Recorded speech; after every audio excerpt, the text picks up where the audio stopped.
menurut pandangan Uchiha Madara, gimana Boruto ini? Ampas. Jika boleh menjadi antagonis lagi, aku akan mengacak-acak serial Boruto. Halo, perkenalkan, gua Tangku Rakman.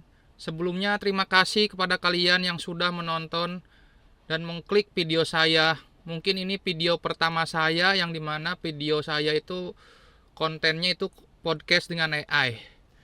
Nah, podcast pertama saya mengundang AI Uchiha Madara. Oke, gak usah berlama-lama, kita tonton saja podcastnya. Uchiha Madara, tokoh antagonis di serial Naruto. Aku tokoh antagonis.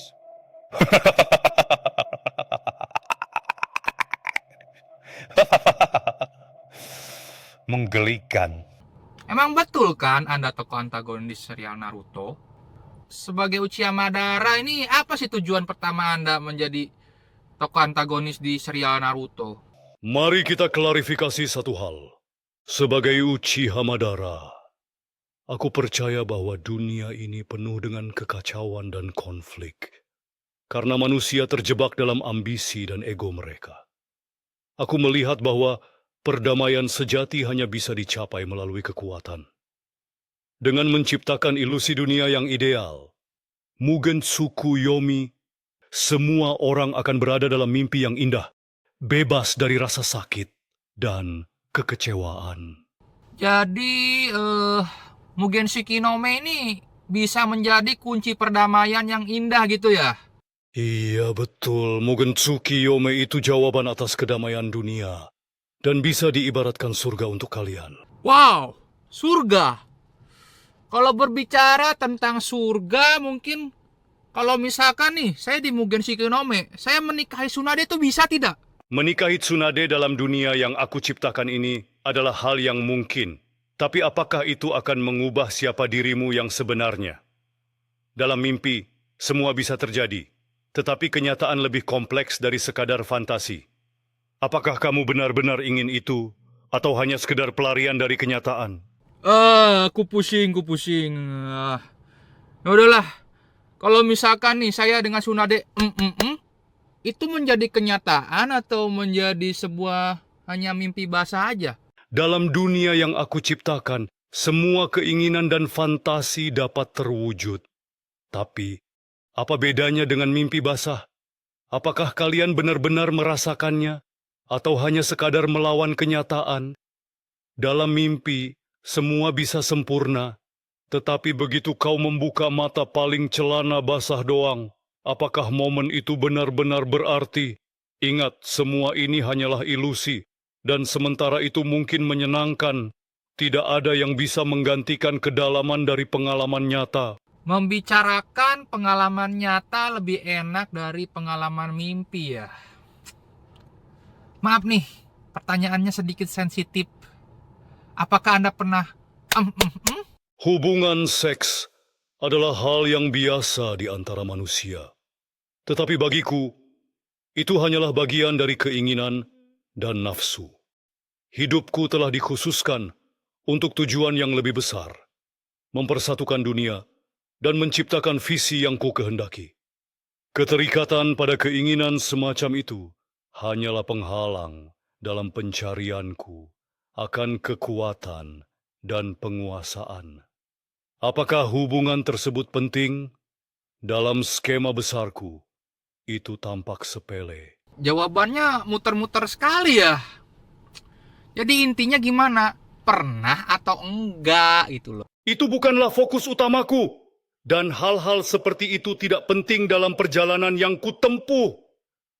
Jangan tanyakan itu lagi. Oh, maaf. Udah membuat Anda tersinggung. Bahaya kalau Anda marah. Bisa satu dunia hancur ini oleh Anda. Oke, kembali ke pertanyaan yang mungkin sedikit mendalam ke dalam topik. Kenapa Anda bisa kalah oleh Naruto dan Sasuke? Anda nonton lagi sana tolol. Aku tidak kalah, aku hanya dikhianati oleh Zetsu hitam dia. Menusukku dan tubuhku dikuasai oleh nenek Kaguya. Nenek itu tidak punya mental. dan pengalaman peperangan lebih hebat dariku, jadi dia kalah. Biasa ibu-ibu naik motor aja, sen kanan belok kiri, apalagi disuruh perang. Tapi aku tanpa kekuatan nenek Kaguya juga sudah pasti kalah oleh Naruto dan Sasuke. Jadi apa daya sang pemilik kekuatan nenek Kaguya ingin berkuasa tubuhku, ya sudah biarkan dia bertarung. Jadi, jika Anda yang bertarung hingga akhir itu, berarti Anda yakin itu akan memenangkan peperangan itu? Saya yakin bisa.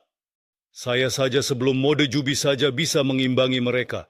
Apes aja aku saat mode Jubi malah dikhianati oleh Zetsu hitam dan tubuhku dikendalikan oleh Kaguya.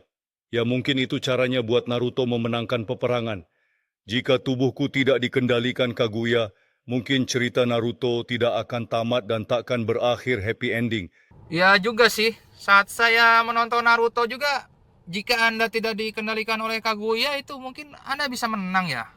Oke, ke pertanyaan berikutnya. Anda mau tidak tinggal di Indonesia?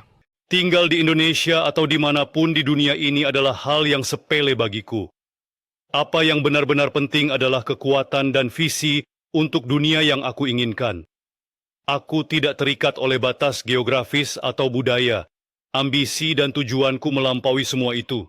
Jika aku bisa mengubah dunia, aku akan melakukannya tidak peduli di mana aku berada. Jadi, untuk tinggal di Indonesia, itu bukan fokusku. Kekuatan dan kesatuan dunia adalah yang kuinginkan. Jika Anda tinggal di Indonesia, profesi apa yang Anda inginkan? Profesi, itu bukanlah yang paling penting bagiku. Namun, jika aku harus memilih, aku mungkin akan memegang posisi sebagai pemimpin atau penguasa yang memiliki kekuatan untuk memimpin dan mempersatukan orang-orang. Dalam masyarakat yang dikelola dengan baik, aku bisa mendorong visi dan ide-ide yang kuanggap penting, menciptakan dunia yang lebih kuat dan seimbang.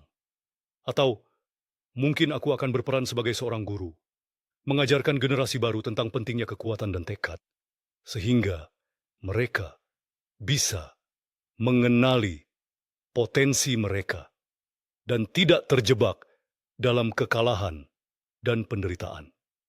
Dimanapun aku berada, tujuan akhirnya adalah untuk menciptakan perubahan yang signifikan dalam cara orang berpikir dan bertindak. Wey, Madara for Presiden Indonesia. Oke, kalau membicarakan presiden, mungkin Anda cocok yang menjadi presiden. Jika membicarakan menjadi seorang guru, apakah Anda yakin ingin menjadi guru di Indonesia? Sedangkan guru di Indonesia itu gajinya itu sangat kecil. Apa Anda yakin menjadi guru? Kekurangan imbalan finansial memang bisa menjadi penghalang saat mempertimbangkan profesi seperti guru. Namun, sebagai seseorang yang berjuang demi visi yang lebih besar, aku tidak akan terpengaruh oleh aspek material semata. Jika aku merasa bahwa aku dapat memberikan dampak positif dan membentuk pemikiran generasi muda, maka itu sudah cukup untukku. Oke, kalau membicarakan Anda tinggal di Indonesia, berarti Anda hidup di dunia nyata, bukan di dunia fiksi seperti Naruto. Mungkin Anda bisa ketemu dengan penulis Anda, yaitu Masashi Kishimoto. Jika Anda diberi kesempatan untuk bertemu Masashi Kishimoto, apa yang Anda ingin lakukan dan apa yang ingin Anda katakan kepada dia? Masashi Kishimoto, sang pencipta yang menulis kisahku dan memberikan bentuk kepada ambisiku. Jika aku bertemu denganmu, aku ingin mendengar dari sudut pandangmu, dan mungkin dengan pertukaran pandangan ini, kita bisa memperdalam pemahaman akan kekuatan, keinginan, dan ambisi yang ada di antara kita. Walaupun Anda diciptakan menjadi tokoh antagonis utama di serial Naruto ini, apakah ada di lubuk hati Anda sangat ingin menjadi tokoh utama dalam serial cerita ini? Menjadi tokoh utama dalam sebuah cerita. Aku tidak keberatan dengan hal itu, tetapi apa arti menjadi utama jika tujuan dan visi yang lebih besar tidak dapat diwujudkan? Aku selalu berjuang untuk kekuatan dan kekuasaan, Dan meskipun Naruto dan Sasuke mungkin menjadi pusat perhatian di skenario ini, aku percaya bahwa perjuanganku dan ide-ide yang aku perjuangkan tetap sangat penting. Namun, jika aku menjadi tokoh utama, aku akan memastikan bahwa kisahku bukan hanya tentang kekuatan belaka, tapi juga tentang kebangkitan, pemikiran, dan visi untuk dunia yang lebih baik. Aku ingin memperlihatkan kepada semua orang bahwa ambisi dan tujuan yang besar dapat membentuk takdir, dan bahkan jika aku harus menempuh jalan yang tersisih, itu tidak menurunkan nilainya. Oke, kalau membicarakan serial Naruto. Nah, di sekarang ini setelah serial Naruto ada serial kedua yaitu anaknya yaitu Boruto. Menurut pandangan Uchiha Madara, gimana Boruto ini? Ampas. Jika boleh menjadi antagonis lagi, aku akan mengacak-acak serial Boruto. Welcome to reality.